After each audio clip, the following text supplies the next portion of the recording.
Good afternoon and welcome to the May 6, 2024 meeting of the Strategic Planning Committee. As you know, during our full board meetings, we have been providing updates on our literary progress through both evidence of learning, career pathways, and various data points. Our goal today is to better understand how students are supported in meeting literacy expectations at both elementary and secondary levels. Our goal is to ensure that students are reading by grade 3. And if they aren't, we would like to know why not. As you know, we switched to structured literacy, and we do see improvements at the early grades, but we're not seeing the kind of progress that we would like to see at the upper elementary and secondary grades. So today we're going to talk about that, explore that a little bit further, see how we can support it, and I'm hoping that when you finish, you will know what you need to do to help your students. So in addition to having the curriculum team here today, we're going to be joined by Mr. Darrell Johnson, principal of Rocky Hill Middle School, who will share how supports are provided to students in his school for readers not yet on grade level. At this time, I'm going to ask my fellow board members to introduce themselves, starting with Ms. Harris. Good afternoon, everyone. Lynn Harris, I use she, her pronouns. Looking forward to the presentation. Ms. Evans. Good morning, Shebra, or is it afternoon? Good afternoon.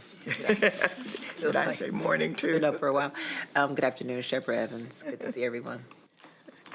Okay, I'm going to ask our staff to introduce themselves. Good afternoon, Shannon Pattyfoot. Good afternoon, Juan Ramos. Go ahead, yes.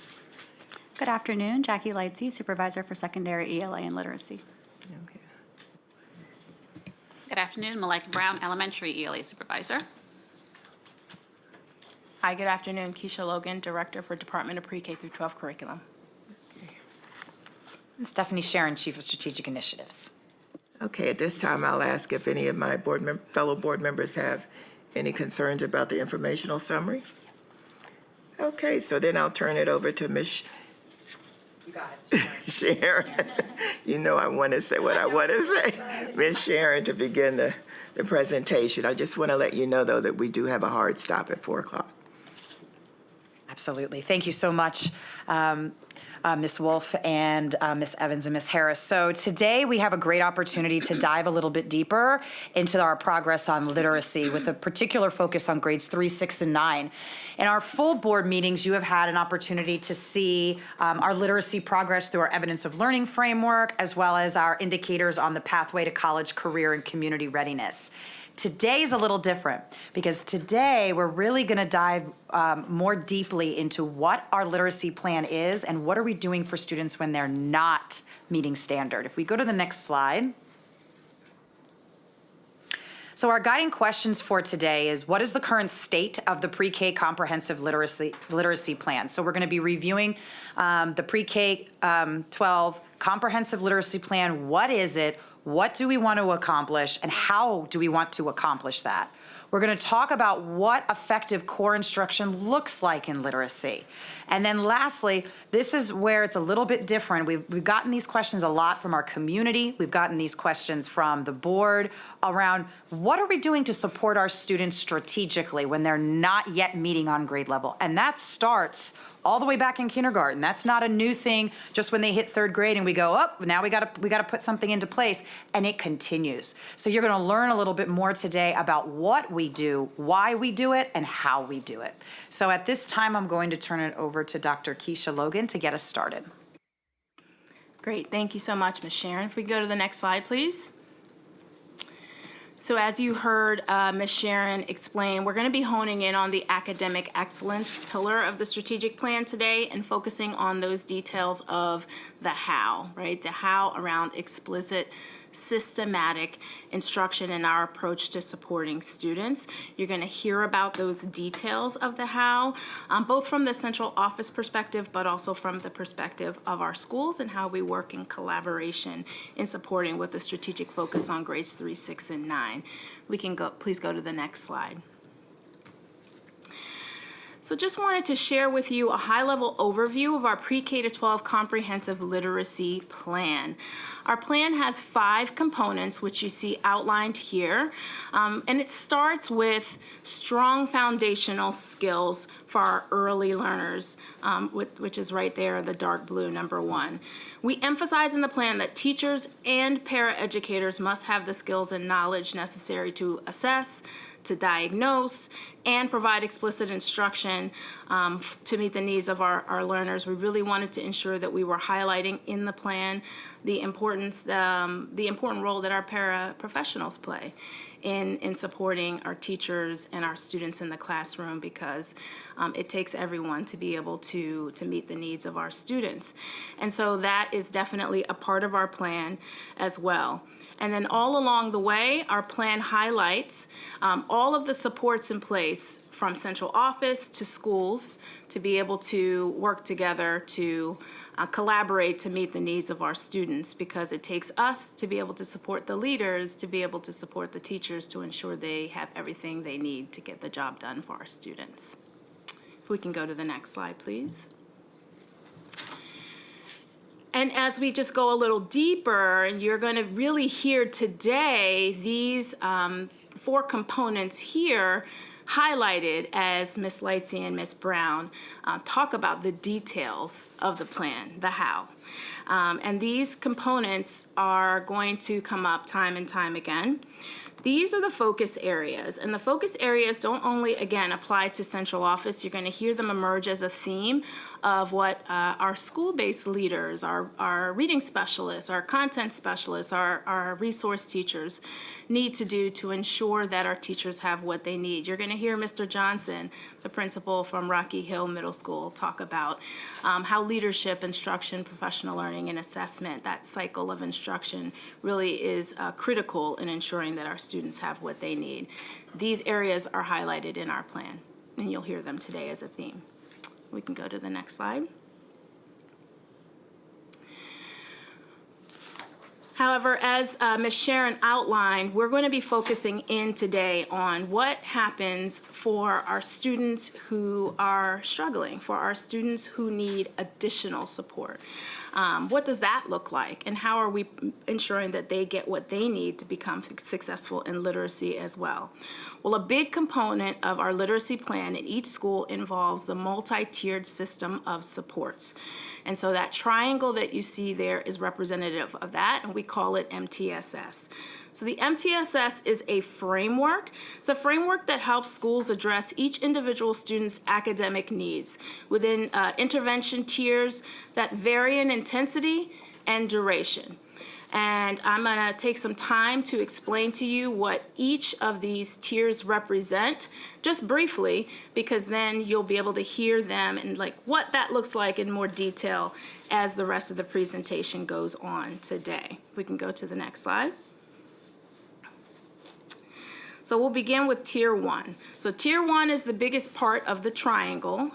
Tier 1 is where we provide quality, evidence-based, differentiated instruction for all students. It's what you hear us talk about time and time again when we present to the board. It's good first instruction.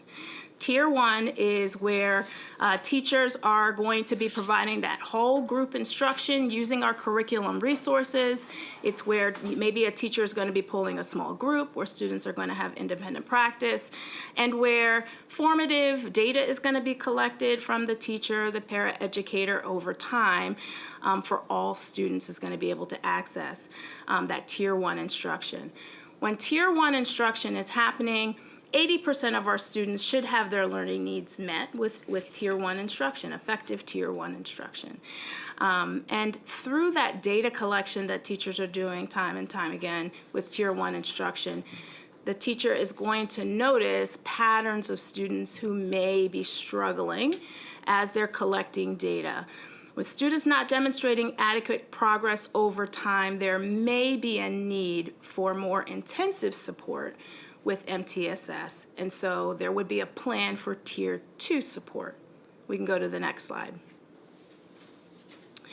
So Tier 2 with MTSS would be provided for those students, and this would be short-term supplemental support.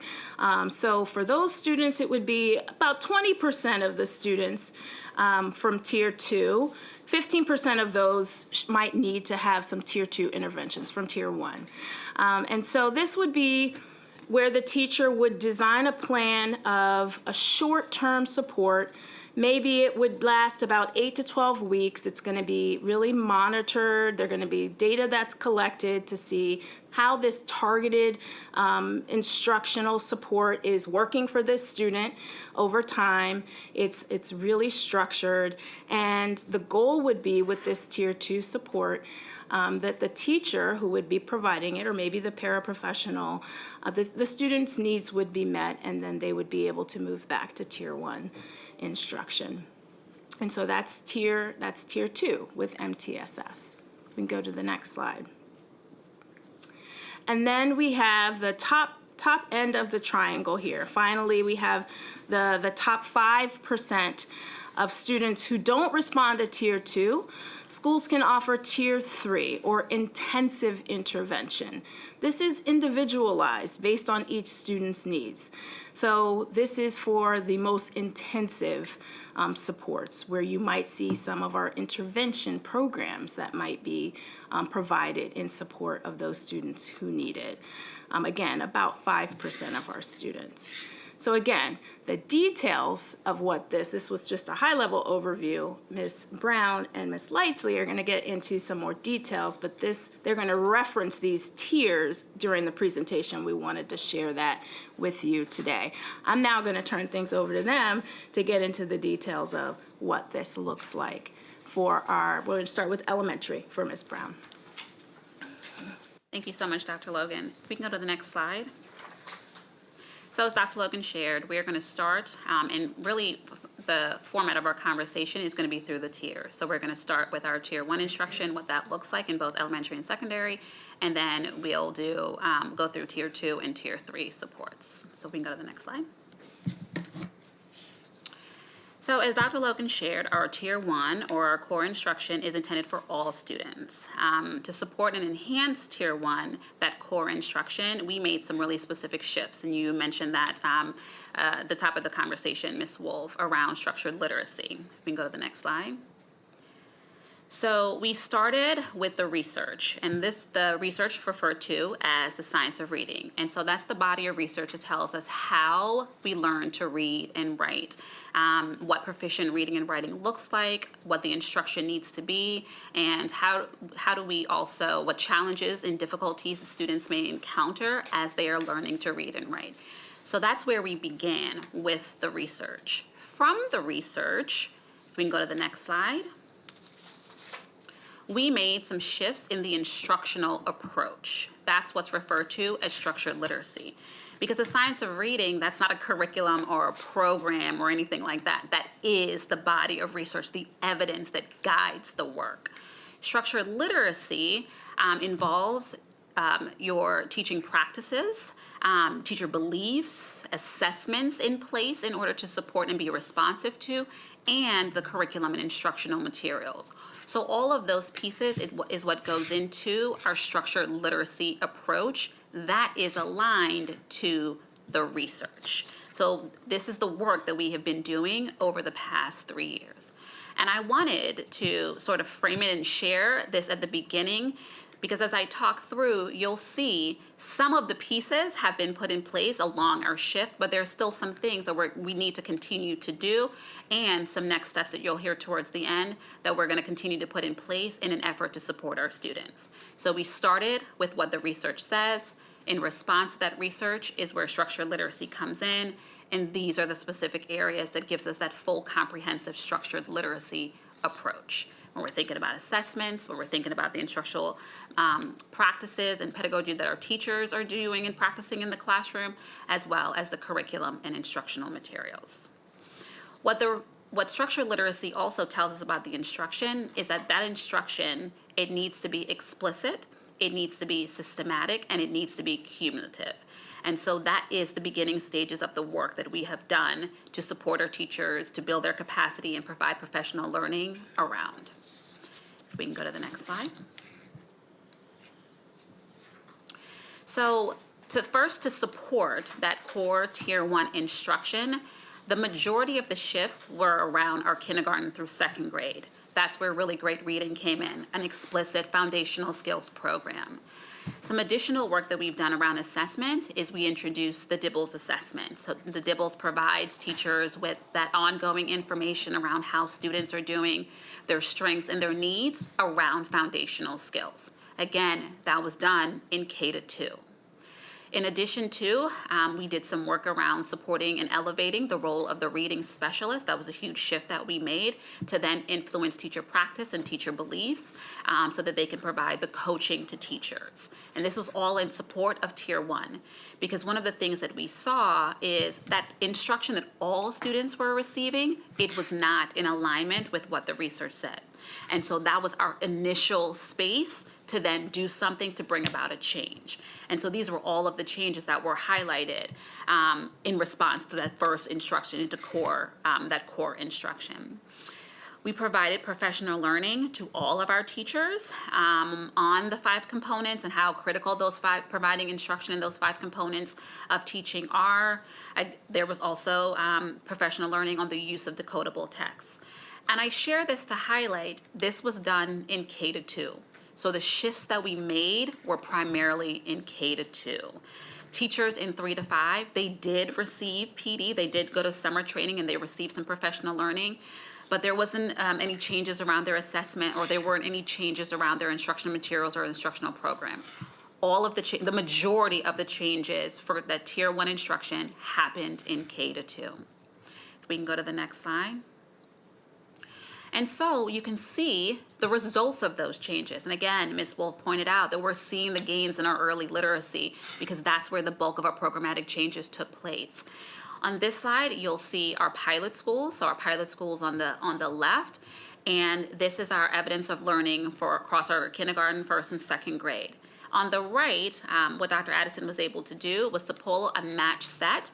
I'm sure there's a more technical term for what that is, but match set sounds really good. To compare what's happening with our pilot schools and what's happening with our a sample set of our non-pilot schools that's comparative to our pilot schools. And you'll see overall we're in the 70%, right, for how our kindergarten, first and second grade students are doing. Because, and this is reflective of the changes that were made, of implementing really great reading across K-2, the foundational skills piece, of having the DIBELS assessment where teachers can, their Tier 1 core instruction aligns, and they have an assessment that then matches that as well. So you can see for both our pilot and our non-pilot schools, we have great gains. If we can go to the next slide. Even when you look at it, that data disaggregated, it's very hard to see on the screen, but you can see, so this breaks down our kindergarten, our first and second grade by race, ethnicity, and service groups. And so what this tells us is the gap is closing. We are reducing the gap. And we can allude and all of the reduction in response to what we were able to do in kindergarten through second grade around foundational skills, ensuring that students are engaging and receiving that explicit instruction. And so I wanted to share this as a way, when we're looking at our third grade, the impact of that, because again, the majority of the changes occurred in kindergarten through second grade. If we can go to the next slide. So we do have a pausing point here. if there were any questions regarding what was just shared. I'm turning to my fellow board members. Do you have any questions? Thank you. Just an observation. We've got pilot schools and non-pilot schools for, this is just looking at K2 Yes. and this new emphasis on the science of reading. And this was one academic year, just the 22-23 school year, so 1 year ago. Yes. Okay, and then and so it looks like we had the same number of students. That must have been tricky. So to compare, Dr. Addison pulled the way that she did the review. She looked at the same number of students so that we can have a true comparison. Yeah. So it's a comparison of the number of students that are in the K-2 in the pilot schools and a comparative number in non-pilot schools with similar demographics to have a similar population.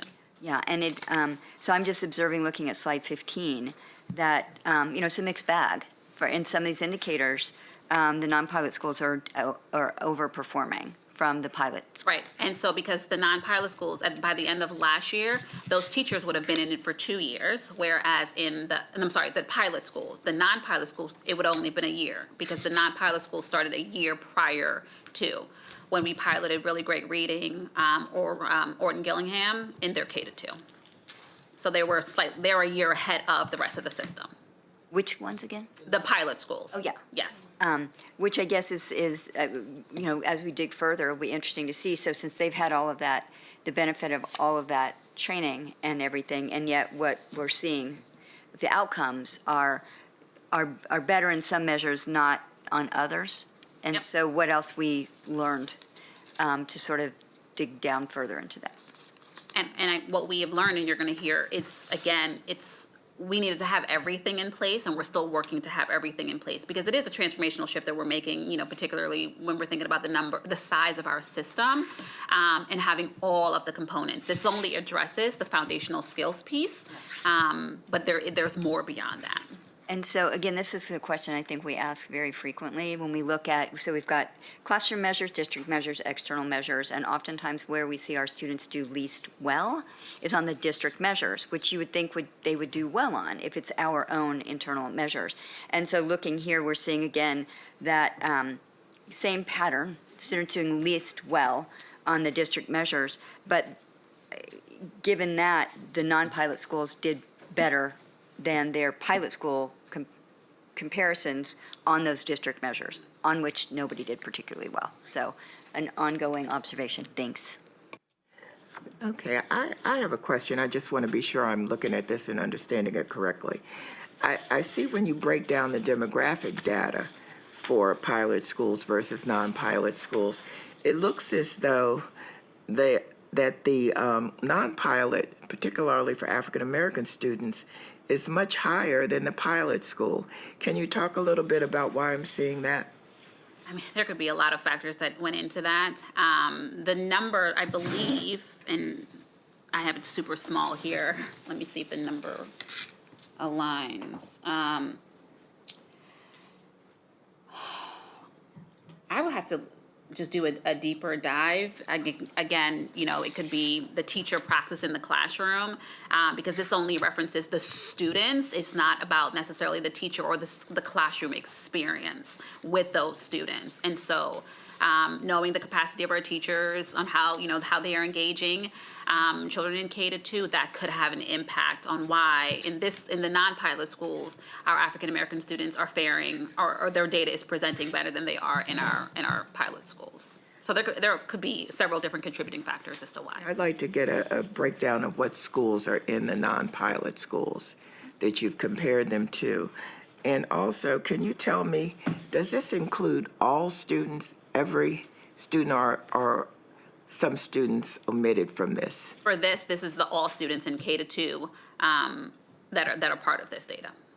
Okay, so they're all of our K-2 students, they're evidence of learning. All of our K-2 students in the 9 pilot schools, and then the compared in the pilot schools and then the compared non-pilot schools. Yes, not across the system. Okay, Yes. thank you, Ms. Evans. Okay, you can continue. Okay, well, from there, I'm going to turn it over to Ms. Lacey. Okay. So you can go to the next slide, please. So as we shift into secondary literacy, I just want to echo what has already been said about the importance of that Tier 1 core instruction, that instruction that all students receive. And if you can go to the next slide. At the secondary level in ELA, we're really driven by the GLEAM approach to instruction, which you may have heard, and it's a concept that comes from Unbound Ed, and it's an acronym standing for grade level, engaging, affirming, and meaningful. And that really since 2021 has been at the core of our professional learning, our approach to curriculum, really at the heart of everything that we've been doing, and it is also a key part now of our equitable teaching and learning framework. So it also extends now into all of our content areas. And so it's really the expectation for teaching and learning in MCPS. And so some of the ways that we expect to see GLEAM instruction in ELA are here on the slide. So an example being text at the center of instruction. So every lesson is centered on a complex text. Having students practice regularly with those texts and using their academic language. Reading, writing, and speaking grounded in evidence from text. Building knowledge through content-rich nonfiction, so we're elevating informational text a bit more per the key shifts of the Common Core. Consistent access to full-length text and the full rigor of writing tasks, so that idea that even though we are incorporating shorter texts, informational text, speeches, short stories, and the like, we also want to make sure students are reading those novels and plays as well. And then also just the idea of implementing the aligned curriculum with integrity. So helping teachers understand, how they can take the curriculum and bring it to life and make it meet the needs of their students while being sure that they're attending to all of the standards and the grade level expectations. So again, just the importance of ensuring that effective first instruction. We're hoping that, that approach is really what's going to ensure that kids don't eventually end up needing additional support with reading. And that first Tier 1 instruction is how we want to really place a lot of our effort. Can we go to the next slide? This is just a quick overview in terms of the curricula that we have in place and what the next couple of years will look like. So currently, OSA is conducting a program evaluation of StudySync implementation. So I know you've heard in some public comments about the implementation concerns.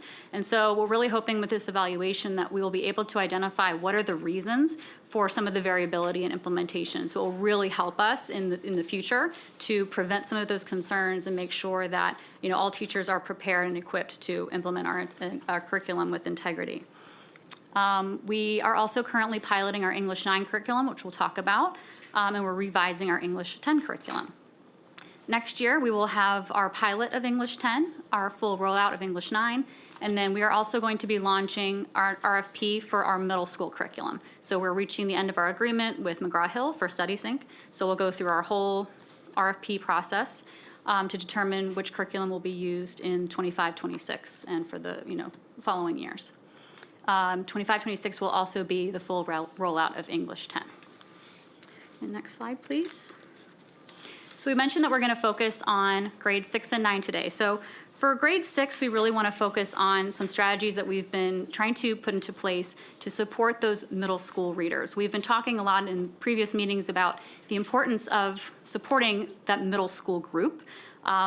Because it's difficult to transition from elementary to secondary, but also because for this particular grade level, our current 6th graders, they missed the last 3 months of their 2nd grade year, and then their 3rd grade year was virtual.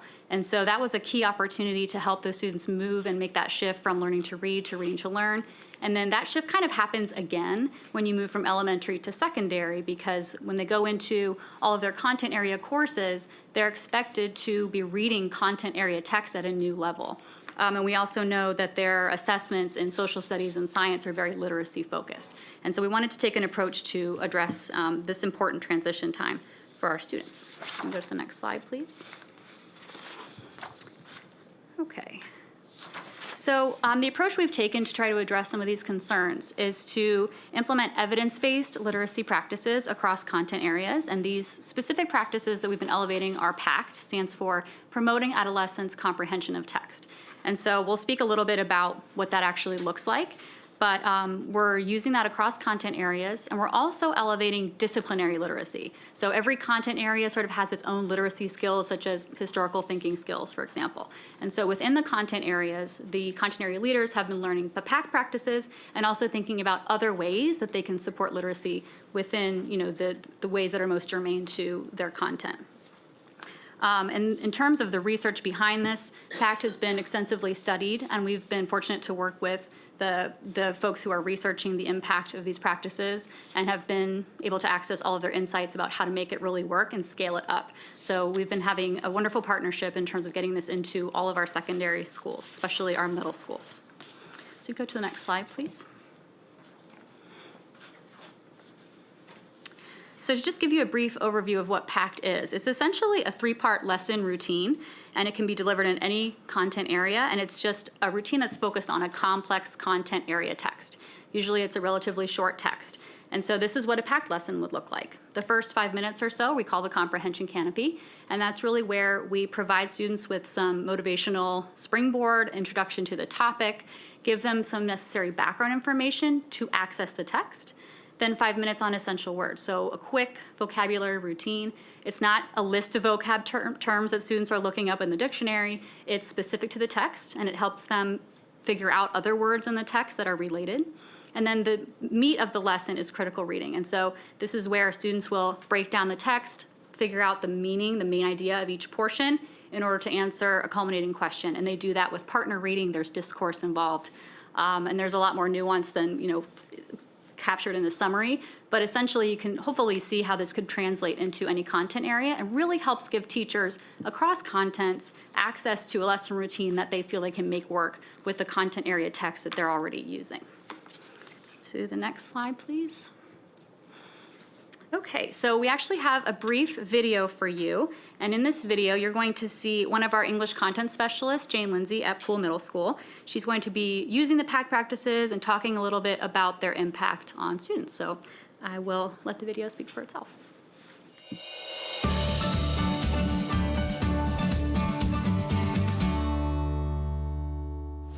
Think about who you picked yesterday to read about, Claudette or Bayard. I have an extraordinary second period. There is a wide variety of students' reading levels, engagement levels, buy-in to school in general. That is a class that I wanted to focus on. We're going to use a reading strategy that you've used before to read some grade level informational text. PACT is a great strategy. It's a reading strategy to promote adolescents' comprehension of text. We anticipate misconceptions, we build vocabulary, we deal with grade level text. We have very high expectations for students to read on grade level. Today's essential word is prohibit. You have to know prohibit today. It relates to both of the articles that students are frequently given the choice of what text they engage with. We find that this increases student ownership of the task. They have a voice in what they want to learn about. We're still able to assess them on grade level standards, so they have a choice of whether they're going to pair up today or work independently.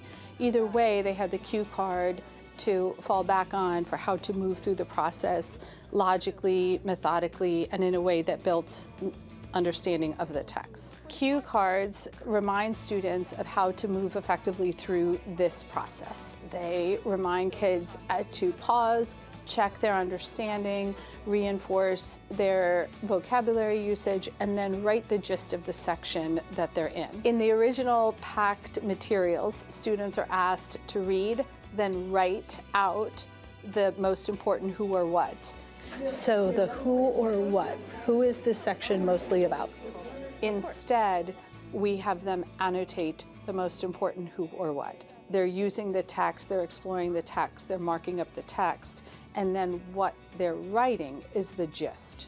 When you write your gist, the central idea of that section, use your annotations, use what you know about transition words, use what you know about writing compound and complex sentences, and give me the central idea of that section. We're trying to enrich the writing skills as we're enriching the reading skills. Academic conversation has a big place in the English classroom. We use oral rehearsal before we write something big so that students have the opportunity to run their ideas by another classmate and both check for understanding and enrich their own understanding. Feedback and checking for student understanding takes many forms. So the teachers are going to be circulating around the classroom, checking in with students, whether they're working independently or with a partner, and checking their written work, their written responses, and then engaging the students one-on-one. What are you reading? What are you learning about?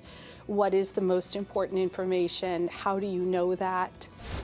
We need to create lessons that are meaningful to students, that will capture them, that will engage them, that will want them to do well and to continue to seek to learn and to grow.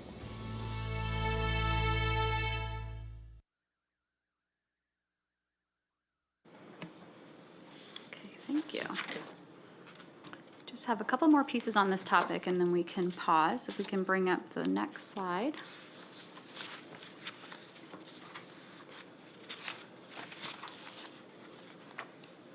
Thank you. So in looking at the impact of our schools that are already implementing the PACT practices with fidelity, we are seeing that those schools generally are showing more growth than the schools who aren't yet implementing the practices. So just as a brief summary, we have first our overall literacy EOL attainment. That's actually grades 6 through 8. So in our schools that aren't yet implementing the practices, we see growth anyway, right? We're seeing 8.4 percentage points. But for the PACT schools, we see 11.1. And then similarly, we see similar patterns going up from for just grade 6. These are the students who are moving out of level 1. And when we say level 1, we have the score bands for the MAP-R. So that is the lowest current level of the MAP-R performance bands. And so I pulled this data point out because these PACT practices are really meant to be part of Tier 1 instruction, but to help those students who do need additional support with reading. And so when we see more students moving out of that level 1 between fall and winter, that's a significant data point. And so we actually see a much higher number in the schools that are implementing PACT for grade 6. And then I also pulled out informational text because that again is sort of the focus for the PACT practices. How are we helping students with this particular type of text?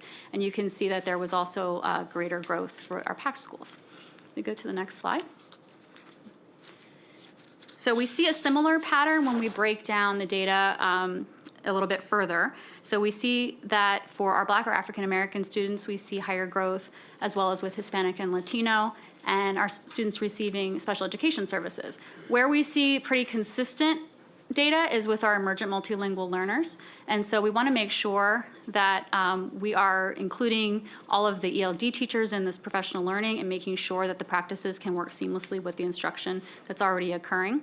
I will also point out that this data point that is disaggregated here is grades 6 through 8, and a lot of our PACT schools are starting with grade 6. So it might be that we will see over time all of these data points moving up. And if you go to the next slide, this is part of the study that led us to adopting the PACT practices. So this was occurring in other school systems, but what the researchers found was that every service group performed better with PACT practices than BAU, which stands for business as usual. And so that applies to all of the students receiving special education services, EMLs, and EMLs receiving special education services, those dually coded students. And so we know that the research supports that this approach is beneficial when implemented with fidelity. And so that's what we're really supporting. We'll go to the next slide. So as a summary, one of the pieces that's really important in the school-wide literacy approach is the ownership of the leadership in the building and sending that consistent message that all of the teachers in the building are responsible for helping students grow their literacy skills. And we all can play a part in that. It doesn't need to live only in the ELA course or the reading class. And so there are some pieces with that leadership component that you're going to hear Mr. Johnson speak about, but it's that commitment to school-wide literacy that we see is really key. We have been delivering the professional learning in many different ways to make it accessible for as many teachers as possible. But this summer, we actually do have it as a required Tier 1 professional learning for all of our grade 6 ELA teachers, as well as for our middle school science and social studies teachers at different grade levels. And those were selected strategically for the state tests to make sure that the PACT practices are aligned with those courses where the students are going to be hit with those assessments that have a lot of literacy lift for students. And then in terms of moving forward, we're going to continue to offer that professional learning until hopefully we make sure that all of our middle school teachers are receiving the professional learning. In the high school level, we also have some teachers, biology in particular, and NSL government. We know those have the end of course assessment, so we're also offering the PAC PD to teachers in those subject areas. Okay. Then I think at this time we can pause for a little discussion. Okay.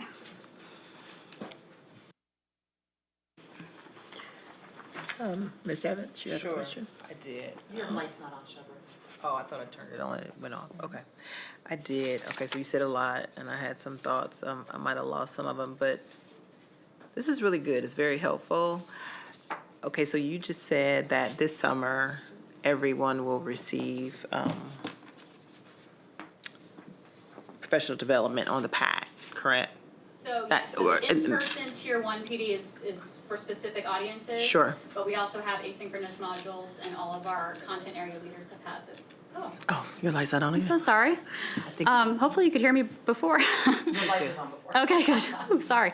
Yeah, so it's specific audiences for the full day, Tier 1, but we also have asynchronous modules, and we have optional sections for other teachers as well. Also, all of the content area, RTs and CSs, the department heads, last school year were provided with the professional learning. So we have some schools that have definitely gotten started, and they're underway, and they're doing it because they're ready and they want to, but we also want to make sure that we follow through and provide that, in-person Tier 1 experience over time. So explain a little bit, if you can, how does it look? Folks receive the professional development in the summertime. They come into the school year and start to do the work.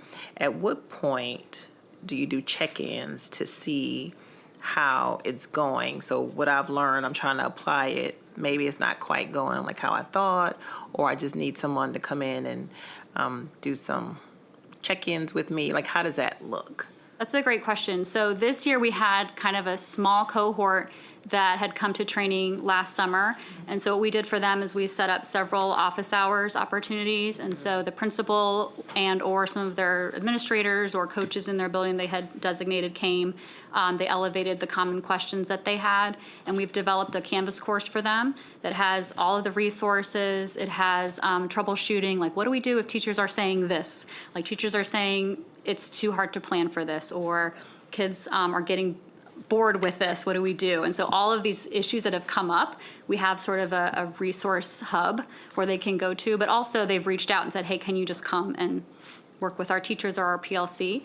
The other amazing thing that's happening is that in our science and social studies courses, they've embedded, and in ELA, but I think it's even more impactful in those courses that they've built in packed lessons and identified texts that are aligned with the current curriculum and built that in, because that was one of the questions we got a lot at first about pacing and how do we make time? We're supposed to cover all of this and we have to stop and do. So now the curriculum, it makes that seamless. And so that's part of why the audiences were selected, is that their curriculum is already, set up for them. So, we definitely have a back and forth, and we understand it will take some time, a couple years sometimes, for teachers to fully understand and feel like it's second nature.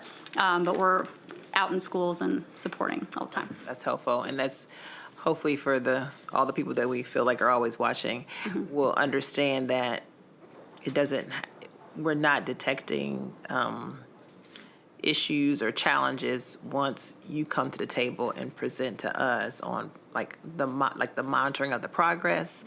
And sometimes after looking at the data, after you monitored it, you might go a little bit deeper and find out, in this case, it might have been something the student didn't get, or maybe it was something along the line of the professional development. But you're saying there's check-ins all throughout that you built in, so we're not waiting to the last minute to figure out that maybe somebody didn't get something, or it wasn't as helpful or as useful as we thought, or they maybe needed additional support or coaching. Okay. Right, yes, and we provided surveys as well for them to use internally with their own staff, to gather from their staff where any barriers might be, so that, as a school, they can try to be intentional about addressing those. But absolutely, it's ongoing work, and, we're constantly adding to the resources and seeing how we can be strategic about our support. Okay. Anybody else? Yeah, I think my question is a little bit like Ms. Evans. How do you, you indicated that PAC works when you're implementing with fidelity. How do you assess implementing with fidelity? So we actually have, that's a really good question. We have a list of what we call the active ingredients of PACT. And so we've shared that in all of the professional learning and with the administrators and anyone else who might be observing the PACT lessons. Because there are some times when, teachers really, it's important for teachers to know, what do I absolutely have to make sure is happening for this to be a true PACT lesson, and where do I have some flexibility? So we've delineated that as clearly as we can so that the observers are equipped, and we have a look for document that is specific to PACT that we've shared with leaders as well. So when we say implementing with fidelity, we're saying that you essentially need to include those three components. There are requirements when it comes to the type of text that's being used, and in terms of the types of questions that you're asking students, how much writing you're having them do. So it's more clear cut than some of the other things that we do in Tier 1 instruction. So when you take a child, how far into the school year do you get before you decide that the child needs some support in literacy? That's a very good question, and I think is going to be addressed in our next part. So maybe we should. Okay, I'll into hold that. and- But then yeah. my final question is, you said out of red, I'm on slide 25. They don't need to go back. Okay.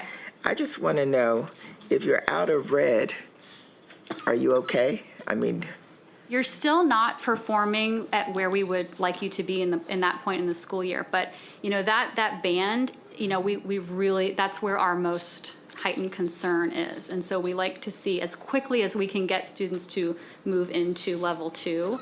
That's what we'd like to see happen. Now, once you get into level 2, we need to keep pace with that level of growth. If we see it stalling, or, if we see that, maybe it was just that you were in level 1 because you didn't, that was a difficult day, or, those types of factors, then we have to revisit it and make another decision. okay, I'll hold the rest of my questions and Okay.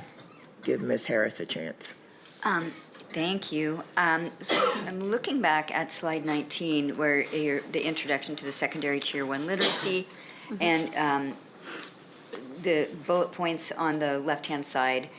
So is this the GLEAM, the text at the center of instruction, making sure they have full-length texts and full rigor in writing tasks? Is this a new approach, or is this an amended approach, or? Is this listed here a new approach? Is that your question? Yes. No, it's not. It's just that I think what we're finding is that we want to be very clear that we don't want students to miss out on the opportunity to read those full-length texts. There is a lot of benefit to using excerpts. That's how our study sync curriculum is designed. But we also require that students are reading the full-length text, because it's a different skill set. It activates a different component of their analytical skills to be able to do that. And so I think what we're trying to do is make sure that we're just clearly communicating that is still very much the expectation. I think during COVID, it was difficult. Because it was physically a challenge to get the books to students when we had the virtual instruction, and so I think you may have seen a greater use of excerpts during that time, and we just want to be constantly reiterating that excerpts are great. We love them. They're very powerful. We have text sets for that reason, but they are organized around an anchor text, and that is intended to kind of bring students along with this umbrella of a topic throughout several weeks of instruction. Because, ongoing, and for years and years, at least 4 years now, I've been hearing consistent criticism, concern about Study Sync because of just the excerpts and the lack of full-length text, and that's from parents, teachers, students. And so I'm really just trying to understand what's new here and what's just the practices that we've been using. And I know several of us have been, it's tough times in ed in Montgomery County. Lots of people think they can criticize pretty much everything we do. And one of the things we've been hearing is, we moved here for the great schools, our experience has been mediocre. For example, when in fifth grade, my child wrote one essay the whole year, and I'm like, and of course, no context for when was that? At what grade are they in now? But how our curriculum has and is evolving. So really trying to get a sense of where we've been and where we are now. Right. And that gets me to when we look at slide 20, and you were talking about for this year, the English 10 curriculum, we're piloting the new English 9 curriculum and revising the English 10 curriculum. So how is the new, this year, being piloted English 9 curriculum different from what we were doing before? I actually have a slide that speaks to exactly that coming up. Okay, all right, I will hold Yes, that then. Okay. Yep. All right, great. And then just some questions. So looking at the PACT, you had pilot, Yes. non-pilot, pilot. So what's the size of the pilot? How many schools are we talking about there? Okay, yes. So for the packed schools, we are looking at 11. That data is middle school, actually, sorry, no, 1, 2, 3. 9 middle, yes, and 2 high. But the Okay. data is only for the middle schools. And so for the, okay. And in the high schools in which PACT is being piloted, is that just in grade 9 because of the new curriculum? Not because of the new curriculum, just because in terms of rolling it out, we tried to help principals be strategic, and grade 9 being a transition year is probably the best place to start with it. Some of the schools have really tried to adopt it in other grade levels as well, but we find it works really well in grade 9, especially because that's also where our students are typically taking biology. It works really well in U.S. history and government, and so it's just kind of a logical placement. Yeah, and I really appreciate the video. Yay. Pencil, paper, books, the digital balance is happening. I didn't see a single Chromebook. Made me very happy. Yes. And you talked about, so what the plan is for the summer, required PD for certain content areas, ELA, science, social studies, because they're so literacy intense. Is that for all grade levels, 6, 7, and 8? So it's a little bit varied because of the state tests that are aligned Yeah. and also who's got it in their curriculum at this time. So for us, it's ELA 6. There's going to be representation from all 3 grade levels in science, and then grade 8 social studies. We do have optional spots for other grade levels to come, and we've encouraged folks to send from all the grade levels, but we had to be strategic in terms of funding for the tier 1, and Yeah. that was what we decided. Okay. And that's where it really makes the most sense in terms of the curriculum as well. And what's the future plan? So we're looking we've got pilots, 9 middle, 2 high schools. We've got targeted instructional leaders and teachers in certain content areas in certain grade levels. Where are we going? What's the long-term plan? So the goal would be to have, and we think it's fantastic that it will happen in some courses in high school, but I think that the priority really is in middle school because of that transition time and just making sure that we're providing that support. So our goal would be for the teachers in ELA, science, and social studies at a minimum in our 3 grades in middle school to be regularly implementing the practices. What we know will happen is that over time, and this is the hope, is that students actually, they learn them so well and it becomes a part of their own routine that they don't need as many of the supports.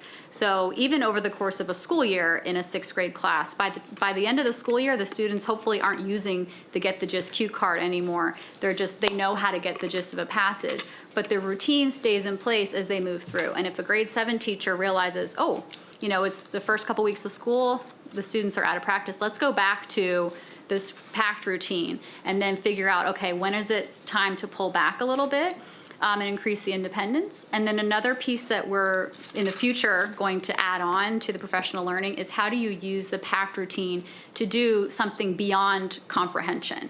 So once we feel that our students are at a place where, okay, they know how to break down this text, how do we take it to the next level and ask those critical thinking questions using that same structure? So that even in the course of a school year, a teacher could realize that it's time to do that. If not for every group, we can differentiate and make sure that students don't get bored and that we're still pushing them to think critically about the text, but using those familiar routines. Okay, so PACT is routines. So these are practices, not content. Exactly, yes. Thank you. Thank you. Continue. All right, great. can go to the next slide, please, and we'll talk a little bit about grade 9, which is great. I raised a couple of the questions that hopefully we'll address. So you could actually go to the next slide. So as you're aware, we have revised our grade 9 curriculum, and we are currently piloting it in 9 of our high schools.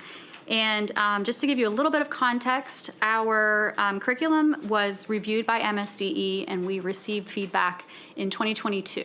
And they gave us a report outlining the strengths and areas of improvement. And the strengths that they highlighted were our text complexity and our variety of text, as well as writing from sources and text-based evidence. And so as we move forward in thinking about what our new curriculum needs to look like, we wanted to make sure that we were keeping those things that were actually not just recognized as strengths, but the feedback that we got was that the writing you're having students do is really remarkable. We commend you on the types of writing that are involved in your curriculum. So we wanted to keep some of that. And then what they noticed in our curriculum was that it wasn't as clear how teachers were expected to do instruction in reading. So it was almost, it seems like all in service of those writing tasks as opposed to the direct instruction around reading skills. So we knew we needed to be more explicit in our new curriculum around that, as well as with how to differentiate, either to provide scaffolds and supports or extension and enrichment.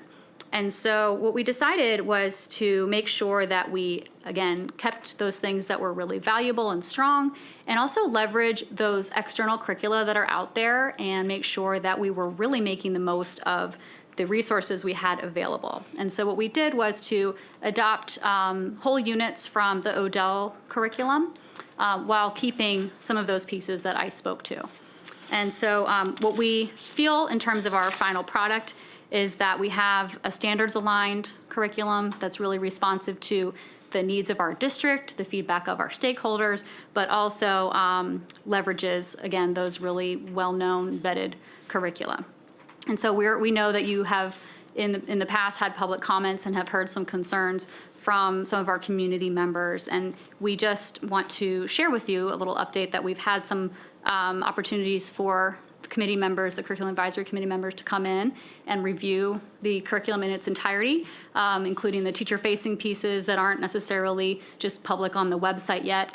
And we've really come to, I think, a stronger shared understanding of what we're trying to do with the curriculum and the level of rigor, and we're continuing to receive feedback and be responsive to that. But I think now that there's been an opportunity to see the whole vision and how it builds and what we're asking students to do, that we are again at a better understanding of how this approach is beneficial for students.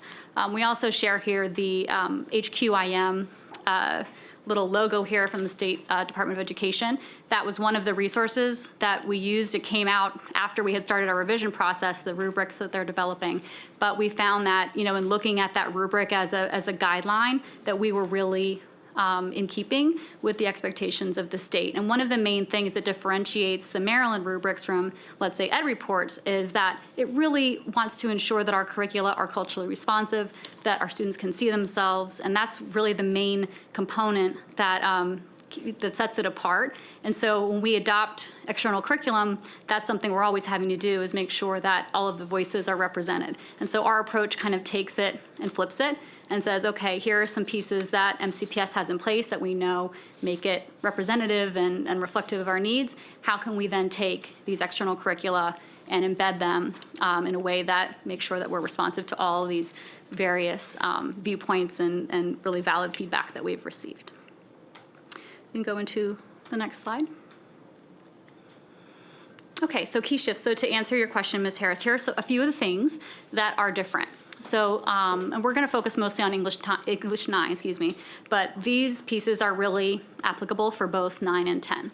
So one major shift is the use of text sets. So for each anchor text, so that longer text that students read, we have curated a set of related texts. So newspaper articles, speeches, opinion pieces, poems, short stories that really build out the world of the anchor text and provide some maybe opposing viewpoints or relevant background information to really enrich the experience of studying that anchor text. So that is definitely new. Again, pulling over units from the Odell education curriculum. but also bringing to that the social justice lens. And so one of our units in grade 9, for example, has students looking at some of those more historically studied texts, but looking at them through the lens of whose voices are missing and how do texts, written in a certain time period really represent the point of view of the writer at that time, but whose voices are not included in that story and what else might have been going on at that time that would help us, better contextualize and bring that critical lens. Again, increase explicit instruction in close reading. We've embedded pre-assessments in each unit that align with our major writing tasks and our progress check. We have streamlined the writing instruction so that teachers have the opportunity to go into more depth with each genre of writing as opposed to feeling a little bit scattered as they did with the previous curriculum. We provided week-by-week pacing, guidance for differentiation, and then again, we used to have a very long list of anchor text selections. We have narrowed that significantly to try to allow for a little bit more consistency. Okay. Next slide, please. This is just a sample of some of the feedback that we've received from the teachers in our pilot schools, and we wanted to bring this to you because this is the type of feedback we're collecting all the time. So we've surveyed the teachers all throughout the year multiple times after each unit and then gone out and observed instruction and met with their PLCs. And see, these are some of the things that represent patterns in the feedback. So the idea that the structure was logical, it built, it had a logical progression across the types of writing. A step-by-step approach to research, the wealth of resources that makes it so that schools can provide similar experiences that are just responsive to the student community. And then the idea of the rigor. So the teacher saying, it was really difficult to get students to get through all of this, but it was really meaningful in terms of knowing that we were setting them up for success in high school. Okay, we go to the next slide, please. And then lastly, our 4 focus areas. So I'll just highlight a few things. One thing we've been working on is helping make sure that our leaders in schools are familiar enough with the curriculum that they can feel confident in supporting teachers and implementing, because we can't be everywhere. We want to make sure that our school leaders feel that they have the tools to provide the feedback and support. We, of course, have professional learning for all of our revised curricula and the classroom visits I mentioned. We went through some of the pieces of instruction, but really that GLEAM component is at the core of all of it. And we also have our aligned district assessments, which we've updated to go along with our curriculum. I think that's the last slide, so we can turn it over for some additional questions. I'm going to ask you to continue because I see that we've been joined by our principal, and I want to be sure that we have enough time for his presentation. So we'll take questions after you finish the next. Thank you, sorry. We can go to the next slide. So now that you've had a chance to hear the work that's been done around that Tier 1 instruction, the core instruction for students, we're going to move to Tier 2 and Tier 3 interventions for those students who need additional support and what that looks like and sounds like. We can go to the next slide. So I want to start here with developing proficient readers looks like. It is very difficult learning to read and write. Students have to be able to read and comprehend both a variety of fictional and non-fictional texts, and then be able to respond to that either in writing or through discussions and conversations. They have to be able to, again, read independently. They have to be able to apply their background knowledge to infer what the author's message or what the purpose is. So there's a lot that goes into being able to read and write proficiently. And I wanted to start here with our 3rd graders because, as I shared earlier, so much of the work that we've done was really around the foundational skills in K-2. And so our 3rd grade students already needing to be in place for them so that they can then continue to build knowledge as they read a text and be able to, again, respond to what they've read, learning from what they have read, and being able to express in writing as well as those discussions and conversations. So if we can go to the next slide. So our current 3rd graders, they have not experienced really a whole lot of programmatic changes. They were in 1st grade when we piloted structured literacy around the foundational piece in K-2.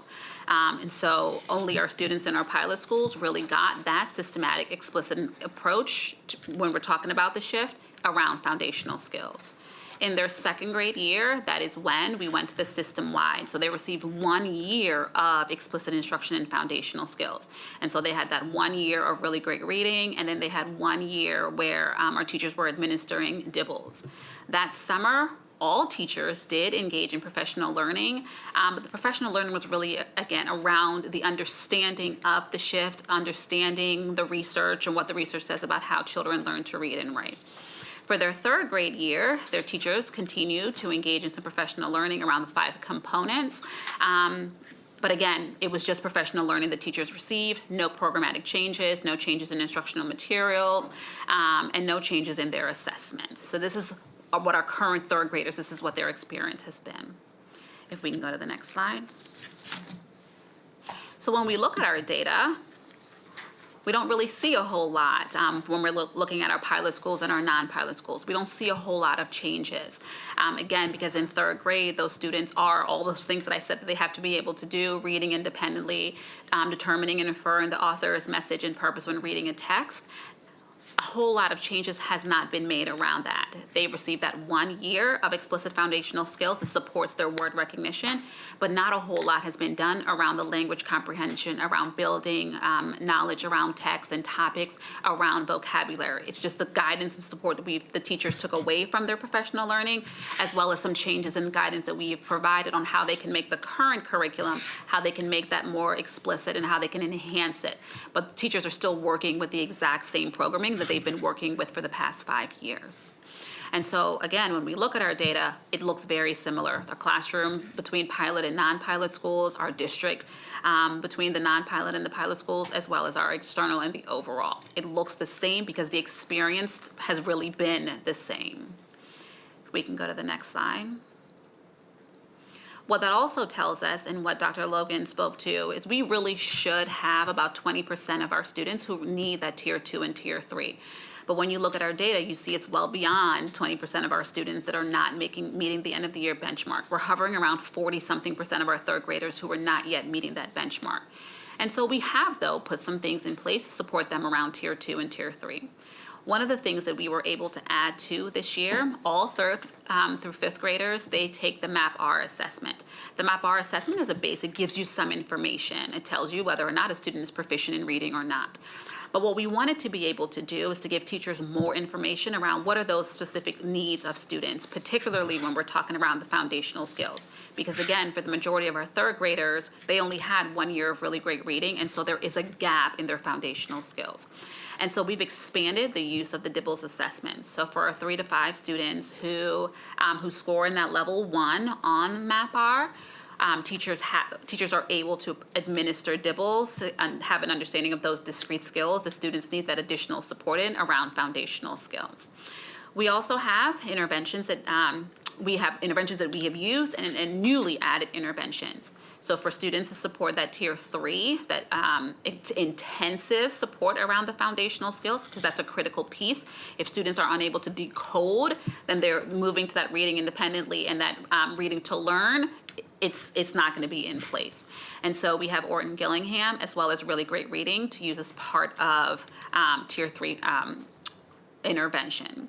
Schools also have access to Read Naturally Live that supports one of the components of reading when we're thinking about fluency. Fluency is oftentimes that overlooked skill and practice, but fluency has a tremendous place in learning to read because it reduces the cognitive load. If students aren't laboring over the word recognition and they're able to read fluently, that aids and supports that comprehension.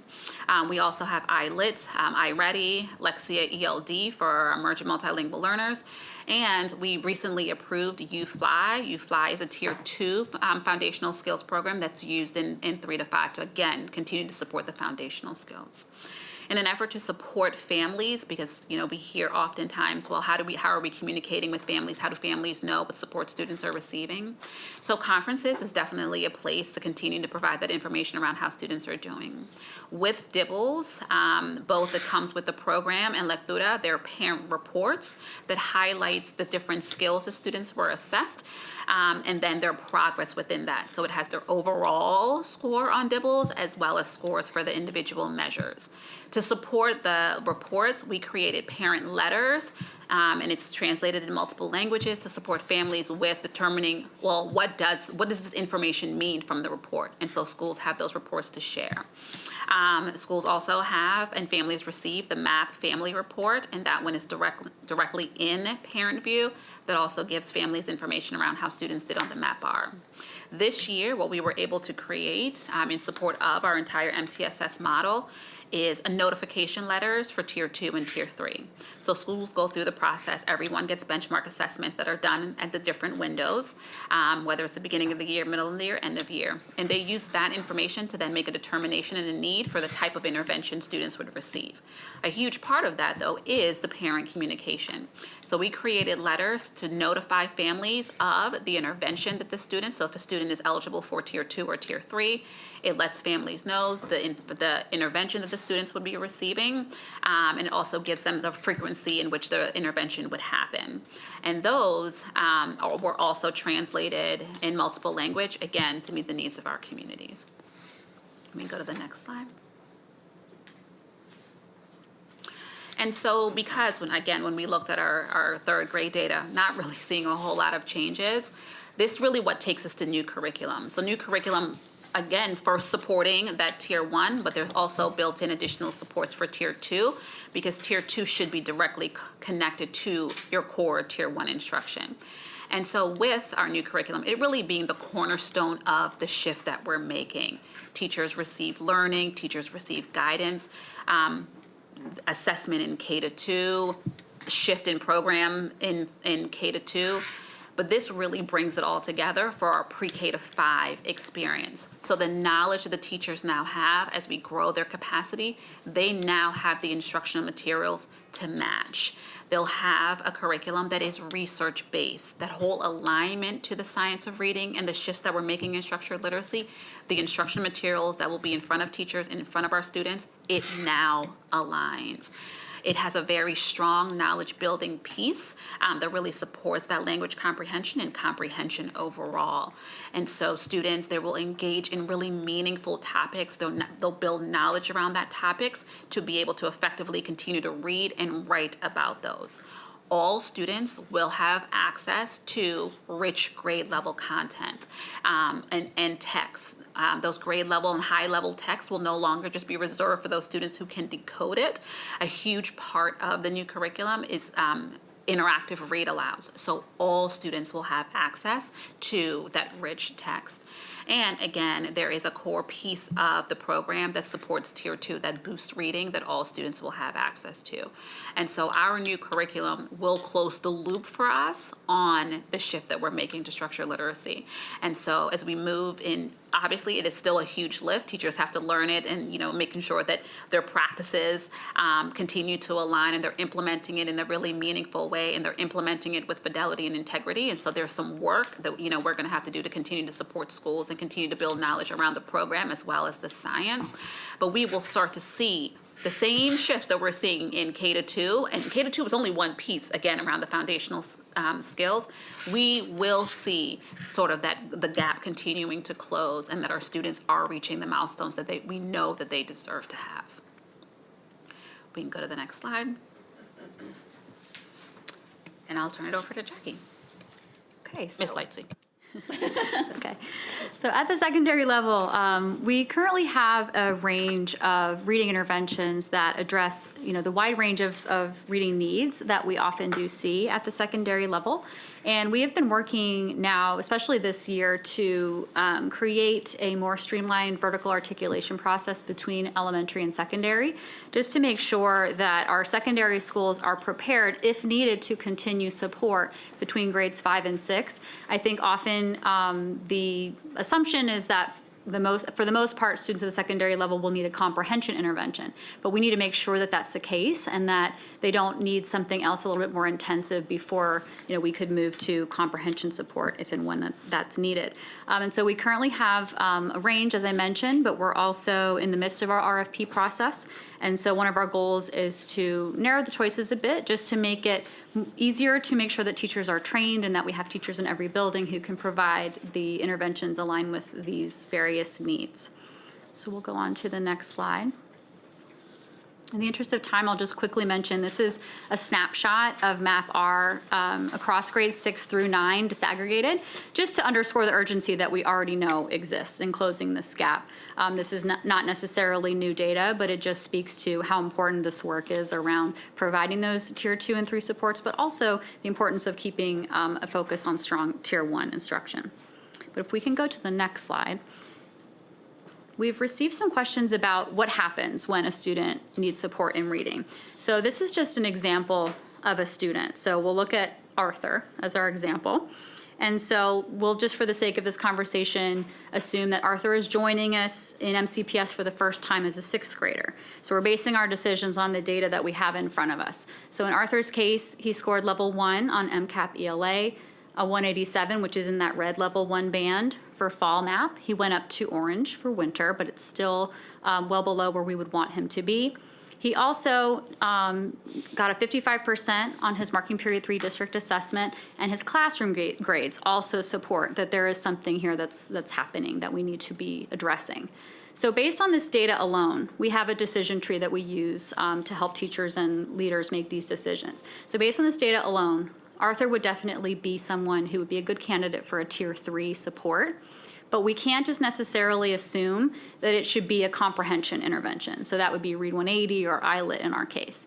So what we need to make sure to do, because of the data that we're looking at, is to do some additional assessments. So we have very quick, these are not assessments that are going to take a student out of instruction for any long period of time, a couple of additional assessments to see if there is a need for more intensive intervention. And in this case, we're able to do a quick couple of assessments and determine that, in fact, this student does need some support with decoding. And so in this case, we would have Arthur enroll in a course called The Code, which is that decoding support as part of Read 180. And we also want to make sure that the teacher is constantly looking at Arthur's data to see when he might be eligible to move out of that intervention. That's a key part, and you'll actually hear Mr. Johnson speak to that as well. So we'll go on to the next slide. In the interest of time, this will be a reference slide as well, but this is an example of the resources that are available for caregivers to access information about what's happening in those intervention courses and how we expect schools to be communicating about when we have identified that a student needs that additional support. So we can go to the next slide. So again, just to summarize through our 4 focus areas, really just as from a leadership lens, looking at staffing creatively and making sure that we are providing students with that instruction and reading that they need, and also providing time for that data monitoring and exiting students when that's appropriate, really giving those structures for the supports to happen as they're intended. We train teachers every summer in the in the reading interventions. We also have been doing a lot more shoulder-to-shoulder coaching, going out and working with teachers as they're delivering the intervention to strengthen that fidelity. We also have a lot of opportunities after school for teachers to come and build their skills and have a PLC, because sometimes there's only 1 or 2 teachers in a building teaching reading, so giving them that opportunity to have community. Just really important that we have highly trained, highly skilled teachers in the reading intervention courses, and that we're supporting them and using them as designed, because that's when we actually do see growth. Okay. So I think at this time, if we go to the next slide, we are thrilled to welcome Mr. Darrell Johnson, if you want to come on down. Can we take a couple of questions before we start with him? I'm going to let everybody do a couple of questions. Thank you. So going back, just a lot of edge-speak here. So could you just give an example back in slide 31 when you were talking about some of the ways that we've evolved the curriculum and with the revisions? When you talk about an anchor text and the genre of text, could you just give an example? Sure. So an anchor text would be, as an example, like Romeo and Juliet. So we're going to read that over the course of 4 or 5 weeks maybe in a class. And when I was speaking to genre of writing, in the Common Core, students are expected to do analytical, informational, narrative, and argument writing. And so our previous curriculum had them writing 2 or 3 different types in a quarter. So in 9 weeks, they might be doing narrative writing for a few weeks and then they would shift and do an argument. And what teachers found was that they weren't able to do the writing process in depth because they were having to constantly shift to a different type of writing, and the readings didn't necessarily always feel aligned with that. And so the new structure allows them to focus in a marking period all on arguments. So they're studying texts that support that. The mentor texts are arguments. And then teachers are able to go through the writing process twice with the same type of writing and deepen the instruction. And just another quick follow-up question, because we're going to move on. But so we talked earlier with the PACT pilot, which is more technique. Yes. That was 9 middle schools, 2 high schools. How many high schools participated in the pilot for the revised 9th grade English curriculum? 9. 9. And so now the plan is for the other 16. 16 will move, next year. Okay, thank you. Sure. And so my question was, so based on all this, the professional development that we're providing to our teachers, what is happening different, or how are we inserting our students that are receiving special education services as well as our students that are emerging multilingual learners? What is happening that could be a little bit different in terms of what our teachers are doing or how they're supporting our students with the instruction? Is there any difference, or So there is a difference. So the first piece, again, is because it starts in Tier 1, and so it's supporting teachers with those embedded scaffolds to meet the needs of our multilingual learners as well as our students receiving special education services. So how do I take that core Tier 1 instruction and make adjustments as needed to be able to meet those needs? The great thing about our new curriculum is those are already embedded for teachers. So you just and did that so, right yeah. now. Okay. The other piece, with the new curriculum, there's an additional designated piece for emerging multilingual learners. It's Language Studio that really continues to build that oral language, and it has those embedded supports for our students that are emerging multilingual learners. Okay. So is there any training or support for our paraprofessionals that are possibly going to be in the class that will provide some additional support to the teachers? So one of the things that we are working to do is to really create some system-wide for our paraprofessionals. This year, as part of our paraeducators program, we have a foundational literacy paraeducator program, and we've mentioned this in those 83 schools. And so we've provided professional learning to them. There's 7 sessions over the course of the year around literacy, supporting students in pre-K, in K to 3. One of the interventions that you saw, we did a lot of work to build their capacities to be able to deliver the instruction in the intervention. So we haven't gotten to a place yet where all of our paraeducators have received professional learning, but we are working towards continuing to build the capacity of our paraeducators in our elementary schools. And I'll just add for secondary, PACT itself is a scaffolded approach to reading a content area text. And what's great about it is I showed an example of the data, but it really does support our students receiving special education services and our EMLs. The difference is greater for those groups.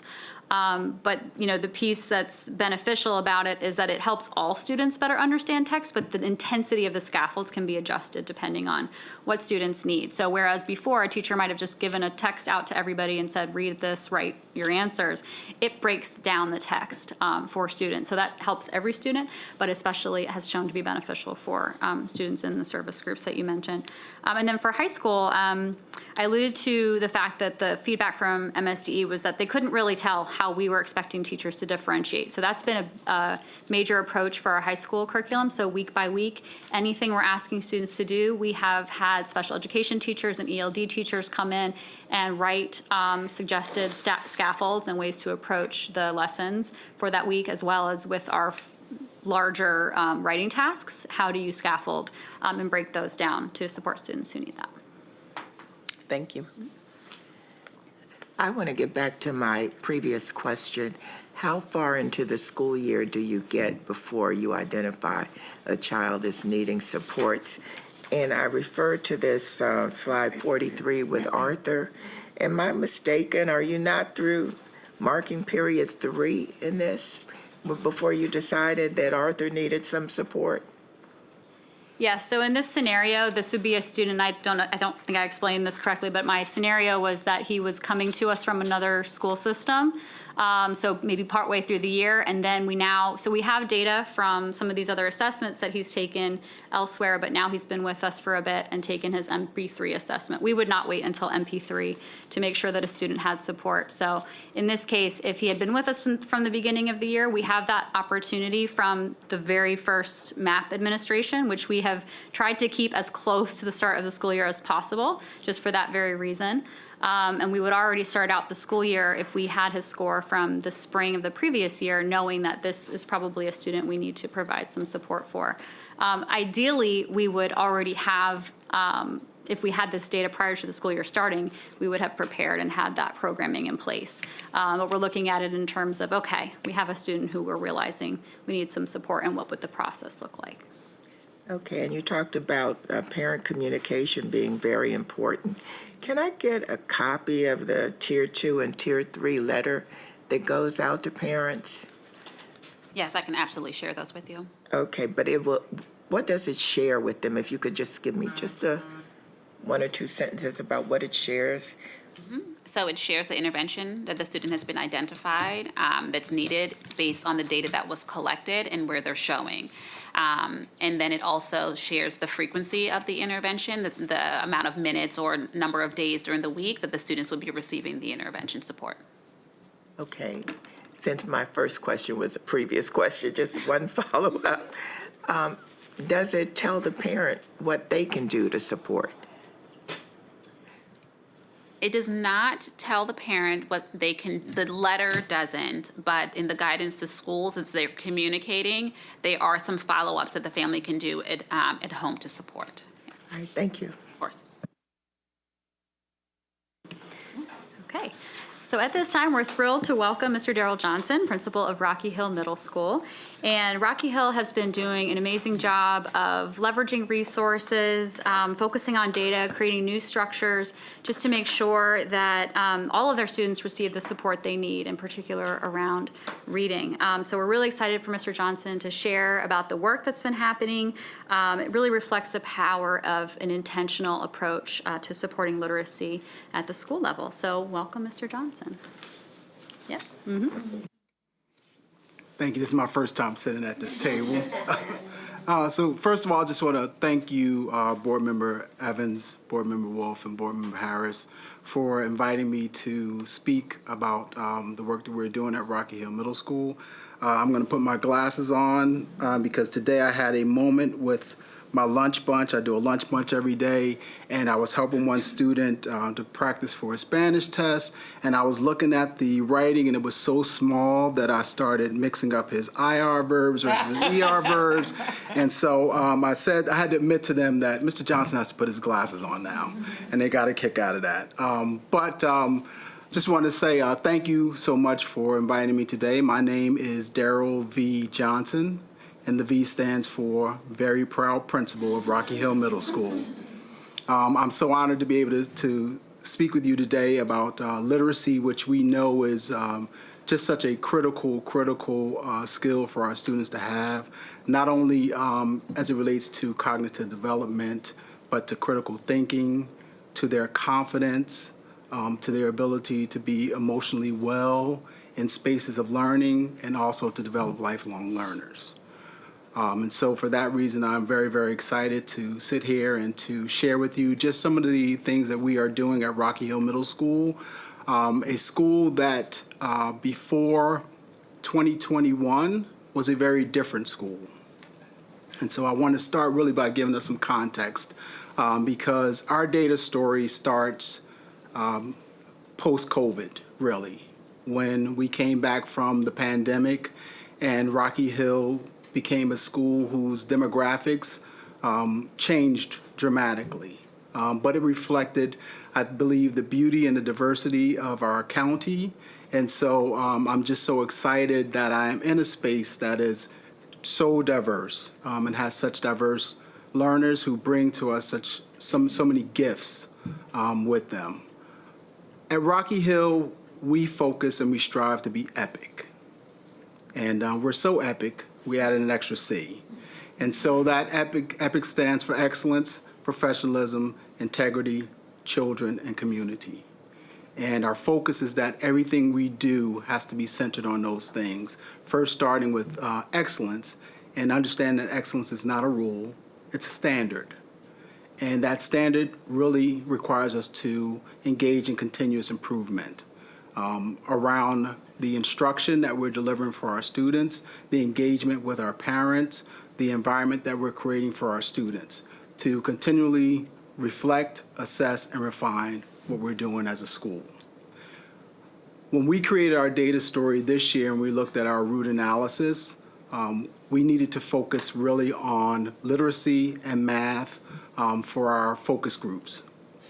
And what we did was we decided that one of the instructional focuses that we would implement this year would be to incorporate PAC strategies as a support or a supplement to the core instruction that was taking place. And I was actually introduced to PAC strategies as a principal intern at Gaithersburg Middle School. And I don't know if that's one of the pilot schools, but it really, to me, it speaks to a rising tide that lifts all boats. And so the PAC strategies that are implemented across content areas really do help support some of those foundational skills that our students are going to need to be lifelong learners. And so at Rocky Hill Middle School this year, we are starting our journey with PAC strategies as one of the components to supplement what we know is really important in instructional core, making sure that the instructional core is, the integrity of the instructional core is there in the planning, the lesson planning and design and PLC work, but that we're using PAC strategy as a strategy across the school that benefits all students. And I'll give you an example. We had a STEM Expo a few months back, and one of the vendors is also a specialist in the county, and she looked up, we were in the gym, and on the whiteboard, the PE teachers had written down their PAC strategy, and she came over and she was just so excited, and she was like, this makes my heart feel so good. I'm sitting here, I'm in the gym, and I'm looking at your whiteboard, and your teachers have up their objectives, their agenda, but they also have PAC strategy. And she said, are you guys using PAC strategies? I said, yes, we are. And it's across all content areas because we believe that if our students have exposure to these strategies everywhere they go, it becomes just a part of who they are as readers. And that's what we want for our students. And so that's been our journey. We just started. When we look at our data at Rocky Hill, Dr. Felder came out a few weeks ago, and she asked me to share with her some celebrations and some challenges. And what I said to her was, I've never met a challenge that wasn't an opportunity in disguise.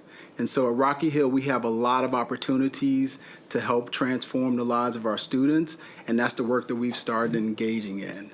And I give the analogy of baseball. And I said to the staff, I said, we're going to step up to the plate, and when we look at this red, which is opportunities, you might think we need to hit a home run.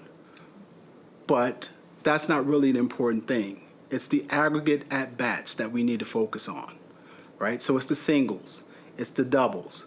And when you focus on the singles and doubles, you understand that the movement is taking place and you can build on that momentum.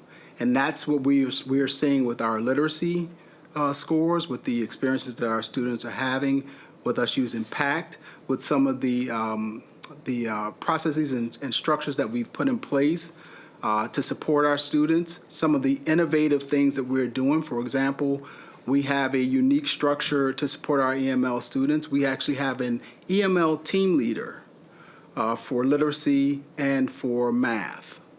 And one of the areas in which we find that is a valuable position in our role in our school is because they are advocates to keep the conversations in PLCs and department planning, not only just around instruction for students, but also focusing on our EML students, focusing on ways to support them, introducing to them research-based strategies that teachers can use and implement as they're designing lessons for all of our students, and communicating to them the message that what we do for this group ultimately improves the learning outcomes for all of our students.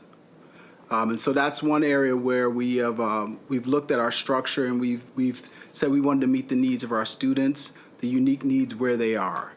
And in doing so, it really has allowed our EML, our English department, and our content specialists for EML to work collaboratively together and to support not only just our English department, but to support our social studies department, to support our science department. We've seen some really great lessons in science, for example, where they've used PAC strategies. And again, it's just a way for students to see that consistency in every space that they walk into and learn those strategies and then begin to internalize those strategies so that it helps to improve their reading. Mr. Johnson, would you like to share the data on the next slide, just a few celebrations? Go to the next slide. Do you want to highlight anything about that? Sure, absolutely. So when you look at our data, and we do have a lot to celebrate, and something that's not on here that I am going to celebrate and share with you in addition to this is these are all school improvement planning goals. And so what we wanted to do was to increase our MAP proficiency for our students, our overall evidence of learning attainment and literacy, and also when we looked at some of those intervention strategies and supports, Read 180 is a program that we offer to students. And so as you can see, we've made gains in our MAP, our proficiency. We've increased by 10 percentage points. Overall, our attainment and literacy has increased by 12 percentage points since 2022, 2023. And a really huge celebration for us, again, when we talk about increasing students' strategies and skills with reading, we had 20 students who met exit criteria in our Read 180 class as of January. And for those students, again, that means an opportunity for those students to have an elective, for example, and to pursue something that might not be academically related, but that might speak to a love that they have outside of those areas. And so we're very proud of that. We're also proud that we were looking at our preliminary WIDA access data. And our goal for our school improvement plan goal for our EML students' progress was 50%, up from 40%. We had 63% of our students show growth on WIDA access, and we had 6 students to exit. That's fantastic. And so I am just so very proud of our staff, of their commitment to our students. I'm super proud of our students for showing up every day and being available for learning and wanting to get better. And when they hear that they are making progress, again, I talked about that confidence. Their confidence, you see their confidence improving, the feelings that they have about school. Belonging is another one of our school improvement goals. And so we're seeing that connection to the sense of belonging, which also translates into attendance. They're coming to school. They see the successes that they're having in school. And so those are just some of the things that I'm very proud of the work that Rocky Hill Middle School is doing around literacy and around improving the outcomes for our students. And we recognize that MCPS really can't move the needle on 163,000 students unless Rocky Hill moves the needle with 1,024, and that we're committed to doing that. Thank you very much. I'll turn to my colleagues and see if you have any questions. I'll have to ask you to keep it to 2 questions. Just a question, and this ties into something I had earlier when we were looking at the slide 43 on our student Arthur, and you had mentioned that an intervention that would be offered to Arthur that he would be enrolled in code, and then you just mentioned that some of the students, one of the interventions, I guess is it a tier 3 intervention, they would be enrolled in Read 180. And my question was, what does that mean? But I think what you indicated was that's a class. So it is like a period 3 class. And so when a student exits that, then that frees them up for another class. And so that's the same with code? Yes, so the code is a part of Read 180, but it's the decoding component. And so it's the same process would be in place where the teachers would monitor and then determine if the student has met the exit criteria. And from there, they would determine, okay, so does the student need to move into Read 180 comprehension? And so it might take a little bit longer for a student who needed that decoding support at first to be able to exit from an intervention. But that's kind of the typical pathway that a student might take. And because they're both part of the same program, it's not as disruptive because they can stay with the same teacher in the same class and just move into that comprehension support until they're ready to exit. So in some instances, this is a whole class that is. Are they also in another English class, or does their Yes. English, so they're in an English class, and then as for support, they have another class called Reading 180. But you just indicated that for some students, they're getting a piece of Reading 180, but it's not in a separate class. It's just embedded in their English class? It wouldn't be embedded in their English class. It would also still be that Read 180 class period. And in some cases, it depends on staffing and how many students need which level of the intervention. But it's possible that a student could be in Read 180, the code, with a class of students some of whom are in the code and some of whom are in the comprehension level. But if it's possible to separate and have them in separate classes, that's great, but it works well in the same class because it's part of the same program. So all 40 of our middle schools have a class called Read 180, and it's for students that need this extra intervention regardless of grade level? Yes. Okay, thank you. I was going to say, Dr. Daka, when she was here, she loved Read 180, if I'm not mistaken. But I was going to tell Mr. Johnson, thank you so much for coming. It's always good to hear what our schools are doing and to see the successes that the schools are having as a result of some of the changes that we're making. So Ms. Harris did state earlier that we do have people having discussions and talks about what it looks like in Montgomery County Public Schools. But the more we can share the good news that is happening, or how we're continuing to make those improvements, it's helpful for board members to be able to go out there and spread that news as well. So I haven't been out to Rocky Hill in a while, so I have to come out there and visit you all. But thank you for the good work that you're doing, because what you're doing does make a difference, and it does go toward the bigger number and the movement that we're trying to make. So thank you. I don't have any questions. This has been a great presentation in terms of the breakdown and what it's looking like as we're doing this work, talking about PAC, sharing the, from MSDE, was it HML or HMQ? HQIM, I got it all wrong, but yes. And saying that the state is looking at what we're doing and giving that feedback and sharing with us, and we're making those improvements and those changes as well. So we've come a long way, and thank you all for the hard work, right? And let's keep bringing back the numbers, and then just keep talking about what we're doing in terms of helping our staff to be able to do this work, in addition to how we're supporting our students in the classroom. So I too want to thank you for coming. That was an excellent presentation. I just have one question. If I recall correctly, all of our teachers were not entering the data in Performance Matters in a timely manner.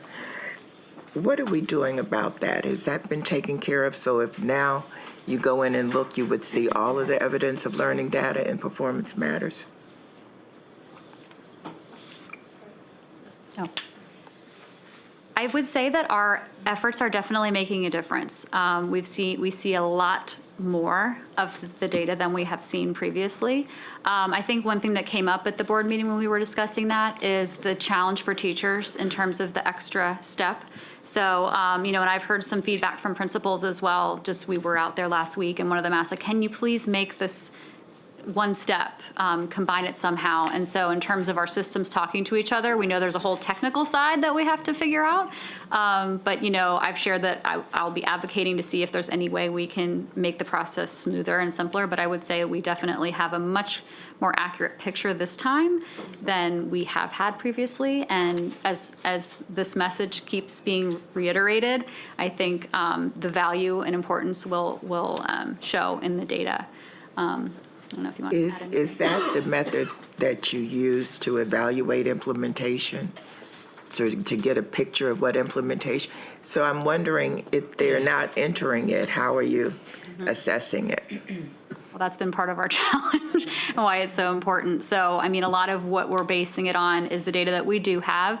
And also with our pilot schools, I think that we've communicated just even more of a heightened importance of making sure that the data is there so that we can see the impact of the pilot. But we've also, as I mentioned, been out a lot in the schools and observing and talking with teachers and getting that anecdotal feedback, talking to them about their formative measures that they're using and how they're measuring how students are doing. But it's all important, so it's definitely something we want to continue working on. Okay. All right, well, thank you very much. This has been very enlightening. I still have a bunch of questions, but I'm going to go back and review the tape because I'm sure that you answered them somewhere along the way. So thank you very much. And this concludes our Strategic Planning Committee meeting. Thank you. Thank you.